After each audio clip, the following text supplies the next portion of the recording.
February आणि April 2018 central pollution control board आणि राज्य प्रदूषण नियंत्रण मंडळान मिळून धोकादायक कोयर करपी उद्देगांचे इन्स्पेक्शन केले. चडशे उद्देग धोकादायक वेस्टाच्या विल्याविषयी निर्देश पाळनात म्हूण इन्स्पेक्शनात नजरेक आयला.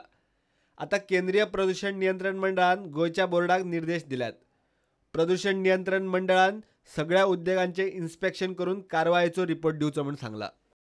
धोकादायक कोयऱ्या विल्याविषयी केंद्रीय प्रदूषण नियंत्रण बोर्डान दिल्ले निर्देश गोयचो पोल्युशन बोर्ड घेवन बसला म्हूण प्रुडंटान हालींच रिपोर्ट केल्लो.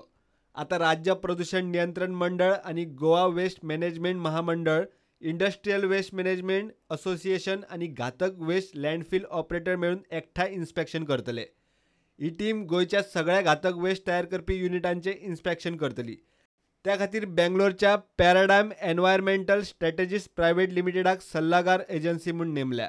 ते राज्य प्रदूषण नियंत्रण मंडळाक रिपोर्ट दितले. उपरांत तो रिपोर्ट केंद्रीय बोर्डाक वतलो. सोमारा सावन सगळ्या उद्देगांक घातक वेस्टा विशीं नेम पाळूंक नोटीस धाडटले. राज्यात सुमार 1409 घातक युनिट्स आसात आणि ते वर्साक सुमार 24,796 मेट्रिक टन घातक वेस्ट सोडटात.